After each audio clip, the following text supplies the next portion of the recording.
Dubai में इनका business, Pakistan में इनकी शादी होती है। एक मर्द के लिए जब खवातीन इतना बड़ा स्टेप ले। मेरा वहाँ पे अच्छा खासा बिजनेस था, सारा कुछ था। लड़के के कहने पे मुझे वो सारा कुछ वहाँ से ख़त्म करके यहाँ पे शिफ्ट होना पड़ा। लड़की की फीलिंग के साथ ये खेला गया। मुझे मेरे बच्चों का हक दिलवाओ, उसके बाप का नाम दिलवाओ। उस मर्द ने आज इनको इस स्टेज पे ला के खड़ा कर दिया है। बिस्मिल्लाहिर्रहमानिर्रहीम, अस्सलाम वालेकुम नाज़रीन, आप देख रहे हैं बाइके न्यूज़ टीवी। मैं हूं आपका होस्ट आमिर भट्ट। नाज़रीन, दुबई के अंदर बिजनेस सेट हो जिसका, उसका दिल नहीं करता कि वो पाकिस्तान आए या पाकिस्तान से फिर दुबई जाए।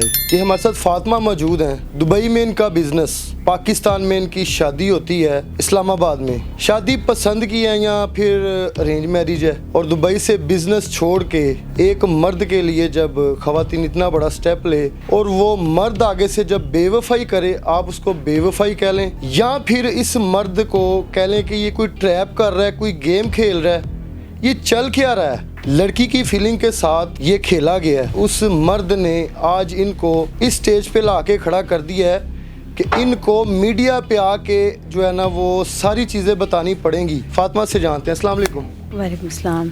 फातिमा, मुझे बताइएगा दुबई के अंदर आपका बिजनेस कितने अरसे था और फिर पाकिस्तान मूव कैसे हुए? दुबई का पहले बताइएगा। मैं दुबई में रेंट कार LLC कंपनी की पार्टनर हुआ करती थी। मेरी वहाँ पे सलून भी था, गेम जोन भी था। मेरी पूरी फैमिली वहीं पे, हम भाई बहन बड़े पले हैं। मैं पाकिस्तान पहली बार आई हूँ शादी करके।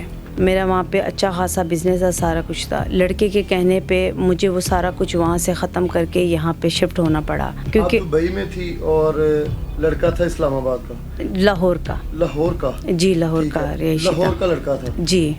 कैसे बात हुई? कोई फ़ोन कॉल पे, मैसेज पे, किस तरह ये जो है शादी जो है मुमकिन हो पाई?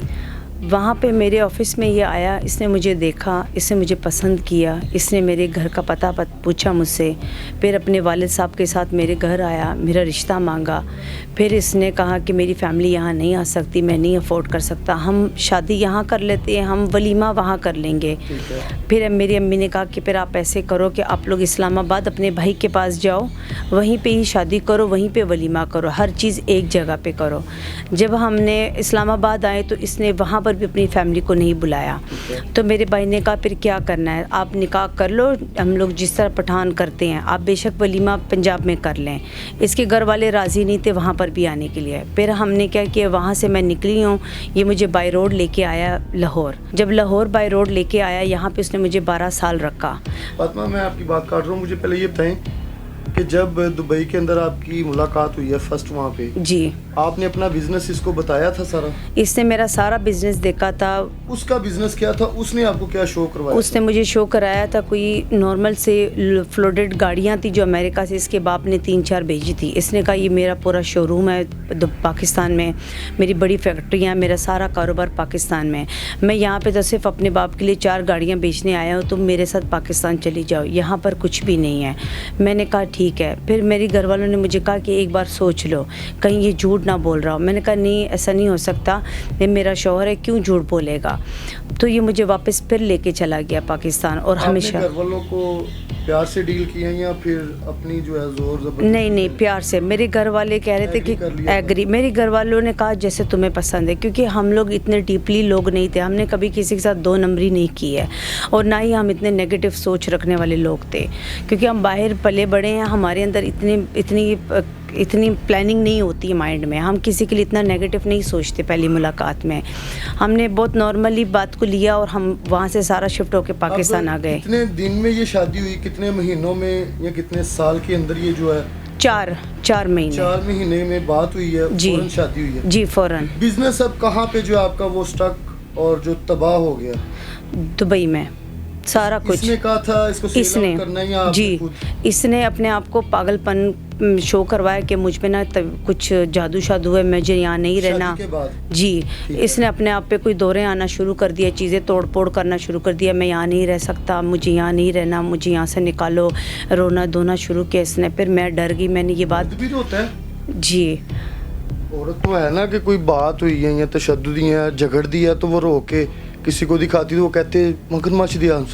ये मैं इनसे सुन रहा हूँ कि मर्द भी रोता है, जी रोए आपके सामने? जी, मेरे पास वीडियो भी पड़ी हुई है उसके रोने की। वो मुझे वीडियोस भेजता है, मैं रोता हूँ, मैं ये मेरे साथ ये हो गया वो गया। वो बहुत एक नार्सिसिस्ट पर्सन है। मैं जहाँ तक उसको पढ़ चुकी हूँ। कितने भाई हैं वो एक ही बेटा है माँ बाप का, और 3 बहनें हैं। सास कैसी थी आपकी? वो ना मेरे साथ ठीक थी, ना पहली बहू के साथ, ना वो तीसरी के साथ। हैं? बेटा आपने कहा अभी एक है, ना पहली बहू ना दूसरी ना तीसरी, फिर 3 बेटे उनके हुए? नहीं, उसके एक बेटे ने 3 शादियाँ की हैं। ये बात किधर को जा रही? आपकी पहली शादी है? दूसरी हूँ मैं उसकी। ये मुझे पाकिस्तान में आके पता चला कि मैं उसकी आपको पहले नहीं पता कि ये शादीशुदा है? नहीं, मुझे ऐसा कुछ भी नहीं पता था। स्कैम हो गया यहाँ पे। मैं जब यहाँ आई हूँ तब मुझे उसके घर में पता चला है कि इसकी पहली भी एक बीवी है जो इसने उसको आस पे बिठा के रखा हुआ है। आपको इस चीज़ का इल्म नहीं था। और उसके साथ जब मैं 12 साल के बाद आज मिली हूँ तो उसने मुझे ये बात बताई है कि तुम तो उसकी माँ की कज़न की बेटी हो। मैंने कहा नहीं, मैं तो दुबई से आई हुई हूँ। कहते उसने तो मुझे कहा था कि मैं अपनी माँ की पसंद की शादी कर रहा हूँ तो मैं ले आऊँगा। कहते उसने तो मुझे 2 साल बिठा के रखा था। कितने बच्चे हैं? उससे एक बेटा है इसका। 4 बच्चे आपके? जी, वो भी रजिस्टर नहीं है और ना उसकी बीवी रजिस्टर है। निकाहनामा तो ऑनलाइन नहीं है अब तो। नहीं, कुछ भी नहीं है। ना मेरे पास कोई कागजात है उसके, ना उसके पास है। तो तीसरी बीवी है फिर? तीसरी बीवी के लिए उसने पाकिस्तान से अनमेरिड सर्टिफिकेट फेक बनवा के वहाँ चला गया और वहाँ पे उसने शादी की तीसरी, और उससे भी अब एक बच्चा है। ये कौन सी जगह है, कौन सा शहर है, कौन सा इलाका है, कौन सा जो है ज़िला है जहाँ पे ये फेक आईडी कार्ड बन रहे हैं, निकाहनामे बन रहे हैं, वो तो बताएं हमें। ये मुगलपुरे में रहता है और इसके घर वाले जो है हर साल 2 साल 3 साल के बाद घर बदलते रहते रेंटों पे। लाहौर में? जी, लाहौर में। ये लाहौर में भी डॉक्यूमेंट सब जल्दी बन रहे हैं? जी, ये मेरा इन्होंने शनाख्ती बनवाया बग़ैर निकाहनामे के। इनके वालदा का भी बना है बग़ैर निकाहनामे के, और इसके ये ख़ुद भी रजिस्टर नहीं अपने बाप के नाम पे, ये दादा के नाम पे रजिस्टर है। कहाँ से आ गया ये? क्या है? खुलाई मखलूक है का?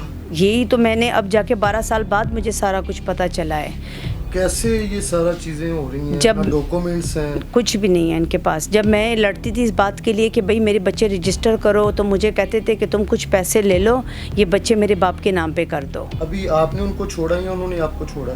नहीं, किसी ने किसी को नहीं छोड़ा। मैंने उनको कहा है कि मैं जब तक अपने बच्चों का हक तुम लोगों से नहीं लूँगी, मैं तुम लोग को नहीं छोड़ूंगी। मुझे मेरे बच्चों का हक दिलवाओ, उसके बाप का नाम दिलवाओ, और उनके जो मेंटेनेंस है, जो खर्चा है, जो एक बाप की जिम्मेदारी है वो करो। तरबियत की मेरी जिम्मेदारी है। मैंने बच्चों को नहीं पालना, आप लोग ही पालेंगे। आप 2 बेटियां? जी, 2 बेटे हैं और 2 बेटियां उम्र है हैं। उनकी? मेरी बेटी 10 साल है, एक 9 साल है, और बेटा मेरा 8 साल का है, और दूसरा छोटा बेटा मेरा 4 साल का हो गया है। जी बिल्कुल। ये नाज़रीन, अब इस पे हम यहाँ पे मज़ीद सवाल क्या रखें और क्या छोड़ें, लेकिन 1 बीवी, 2 बीवी, 3 बीवियाँ, और हमने स्टार्टिंग में इस्लामाबाद का भी शायद नाम लिया था। इस्लामाबाद में मेरे भाई हैं, इस्लामाबाद में मेरे भाई हैं, मेरी भाभी रहती हैं, और वहाँ पे जाके हमने कहा था कि हम यहाँ पे बड़ा फंक्शन रखेंगे, लेकिन वहाँ पे भी इसने बड़े तरीके से मुझे और मेरे भाई को मना के हमसे सिर्फ कोर्ट मैरिज करवाया, और वहाँ से काउंसलर से पेपर अटेस्ट करवा के कागजात लेके सीधा लाहौर चला गया मुझे लेके। अभी आपका केस किधर है? अभी मेरा केस लाहौर कोर्ट में है। कोर्ट में चल रहा है केस? जी और उम्मीद है? जी, अल्लाह का शुक्र है, मुझे कोर्ट से उम्मीद है, लेकिन मुझे पुलिस के इदारों से कोई उम्मीद नहीं है, क्योंकि पुलिस स्टेशन में मैं बड़ी गई हूँ। जब मुझे ये मारता था, पीटता था, मैं सबसे पहले पुलिस स्टेशन के दरवाजे, बरकी में भी गई हूँ, सदर में। मैं दुबई से आई हुई हूँ। मैं दुबई से आई हुई हूँ। मुझे तो पता भी नहीं था कि मुझे पैरागॉन को कौन सा ताना लगता है। लाहौर के सारे पुलिस स्टेशनों में गोल गोल घूम घूम के एक पुलिस से पूछते जा रही हूँ कि मुझे बताओ कि मेरा घर पैरागॉन में है, मुझे कौन सा पुलिस स्टेशन लगेगा। जब आखिर में मैं सदर पुलिस स्टेशन में आई तो उन्होंने मुझे कहा कि आप बरकी में जाएं। तब जाके मैंने बरकी में पर्ची काटी। मैं सुबह की निकली थी और रात के 10 बजे जाके मैंने पर्ची कटवाई। मुझे इतना कोई बताने वाला नहीं था कि मेरे घर को वो पुलिस स्टेशन लगता है, क्योंकि मैं यहाँ पे न्यू आई हूँ, मुझे यहाँ का कोई कानून नहीं पता।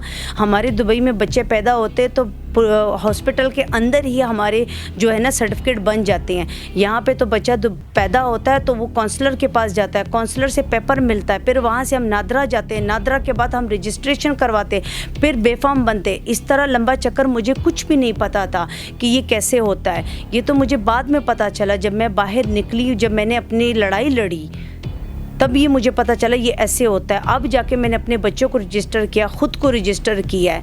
अब इतना सारा करने के बाद मैं उनको कह रही हूँ कि अब बच्चे को जो है ना, बेफाम तो बन गए हैं लेकिन बाप की शनाख्ती का नंबर नहीं आ रहा, क्योंकि बाप ने सिस्टम में अपने आप को अनमेरिड शो किया है। नाम ही नहीं मिल रहा, वो बाप नाम ही नहीं दे रहा। और उसने बाकायदा अज़रबैजान से मुझे वीडियो कॉल करके उस लड़की के सामने कुरान पे हाथ रख के कहता है ये 4 बच्चे मेरे नहीं हैं और ये बीवी मेरी नहीं है, ये मेरी बहन के बच्चे हैं, ये मैंने इसके लिए नौकरानी रखी हुई है। अच्छा फातिमा, लास्ट पे मुझे ये बताइएगा, दुबई में बिजनेस जो सारा सेल आउट किया, अच्छी खासी अमाउंट है जी, वो तो आपके पास होनी थी, उसमें क्या चीज़ें थी? पैसे थे सारे या कुछ ज्वेलरी थी, क्या चीज़ें थी, वो कहाँ पे हैं? मैंने जब सारा कुछ बेचा तो उसमें मैंने 20 तोला सोना ख़रीदा और 80,000 दरम बने मेरे, तो वो मैंने लेके पाकिस्तान आ गई। वो इसने मुझे कहा ये मुझे सब दे दो, हम ये चीज़ें घर में नहीं रखते, हम बैंक में रखते हैं। इसने मुझसे लेके बैंक में रखवाए। उसके बाद इसने वो बैंक देखा जाके? कुछ भी नहीं देखा। मैं आपको कह रही हूँ, मैंने आज तक मीनारे पाकिस्तान नहीं देखा है, मैंने शाही किला नहीं देखा, मैंने सिर्फ अपने घर की 4 दीवारी देखी है 12 साल, मैंने कुछ भी नहीं देखा। मैंने सिर्फ अपना शौहर देखा, बच्चे देखे, घर देखा। मैं टोटल एक हाउसवाइफ थी। मेरी जो लाइफ दुबई में थी उससे बिल्कुल अलग थी। इसलिए मेरी फैमिली आज खामोश है कि हमारी बेटी जिसे हमने पूलों की तरह रखा, उसने लाहौर में आके अपनी मियाँ के कहने पे हमें भी छोड़ दिया 12 साल। ना 12 साल मैंने अपनी माँ को देखा, ना बहन को देखा, ना भाई को देखा। वो जब आना चाहते थे ये बहाना बनाता था कि उनको कहो कि हम सियालकोट गए हैं, हम गुजरावाला गए, हम यहाँ गए। मैं उनको कहती थी और वो हाँ पे हाँ करते थे कि हमारी बेटी खुश है ना, चाहे बेशक हमसे ना मिले। फातिमा, यहाँ पे लास्ट पे क्या मैसेज देना चाहेंगे सीएम मरियम नवाज साहिबा को? और जो मुतलका थाना है, केस वैसे इनका जो है कोर्ट में चल रहा है, लेकिन हमारा जो टॉपिक था और इनकी जो कहानी, स्टोरी, वाक़या आप कह लें, ये सुनाने का, आप तक पहुंचाने का मकसद क्या है कि उस बंदे को चेक तो किया जाए। 1 2 3 नाम ही कोई नहीं है, बच्चे 1 में से 4, 1 में से 1, तीसरी की है, अभी फिर आगे क्या मामलात हैं, ये चल क्या रहा है और क्या कर रहा है? और पाकिस्तान के पास इतनी टेक्नोलॉजी होने के दौर में वो बंदा हर जो है एयरपोर्ट से गुजर रहा है, आ रहा है, जा रहा है, इन आउट, उसके क्या सोर्सेज हैं? कमाना तो कुछ भी नहीं है। सिर्फ ये उसको चेक किया जाए कि ये चल क्या रहा है, ये स्कैम कर रहा है, ख़वातीन के साथ फ्रॉड कर रहा है, ब्लैकमेल कर रहा है, क्या हो क्या रहा है? आगे मज़ीद जो है ना, इस बंदे को चेक किया जाएगा तो मज़ीद जो बेटियों की जो है ना ज़िंदगियाँ, वो दांव पे नहीं लगेंगी, वो बच सकती हैं अगर इस पर थोड़ी सी हिम्मत और कोशिश की जाए। ये हमारे अदारों का काम है। ये तस्वीर हमने उसकी चला दी है, मुसलसल चल रही है इसके अंदर, इसको ज़रा मुलाहिज़ा फरमाएं और ज़रा इसको चेक करें। प्रोग्राम का फीडबैक आपने लाजमी देना। इसी के साथ अपने होस्ट आमिर भट्ट को इजाज़त दें। अल्लाह हाफिज़।